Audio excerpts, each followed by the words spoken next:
America. The Washington Post recently analyzed data from across the country to better understand the loneliest people and places in America and what we're all getting wrong about the loneliness epidemic.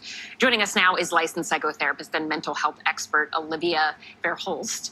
All right, so Olivia, the Washington Post, they found that people who say that they are always lonely, that they tend to live in the southern United States, places like Mississippi, Louisiana, and Georgia, they say are among the loneliest states. And they attribute that in part to higher rates of poverty. But talk to us about what really is happening here. Is there a massive uptick? Have things changed for a lot of people over the years to make people feel more isolated and alone?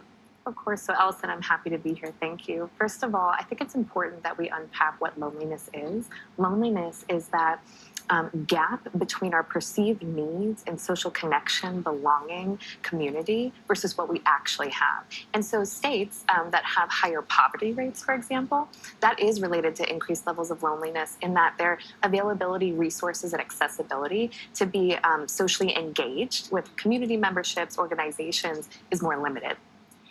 What are ways that, actually, let me ask you this instead, because it is interesting. Another thing that they found is they're saying that people who, in areas where there are higher rates of volunteering and organizational membership, that those people tend to report being rarely lonely. And that is, for viewers, awareness in places like Minnesota, Vermont, Iowa, and Utah.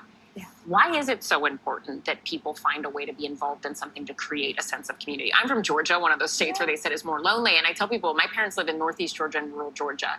And for those areas, it's like churches. They have a couple places where everybody hangs out, and people would always be like, you guys go to church so much. And I'm like, well, because that's kind of all we have to do, but it's community. Why is volunteering that for so many people as well? So I'm so glad that you mentioned volunteering, because there's research to support that the more that we volunteer, the less lonely we can become because of the sense of communal support that's there. We're also with people who align with our value systems when we're volunteering. And it's a sense of belonging, it's connection, and it's giving back, which is a mood booster for mental health all around. And when you feel lonely, it can be hard to carry on, find other things that bring you joy. But talk to us about the ways that people can help each other combat loneliness, or if you are feeling isolated, what can you do for yourself to maybe break out of it or take that first step to join something like a volunteer activity? I love that you said the word together or each other, because at the end of the day, we're very relational beings, right? We're born into the world in the context of a relationship. So really investing in our relationships, checking in on people more, setting that foundation for mutuality and mutual support in relationships.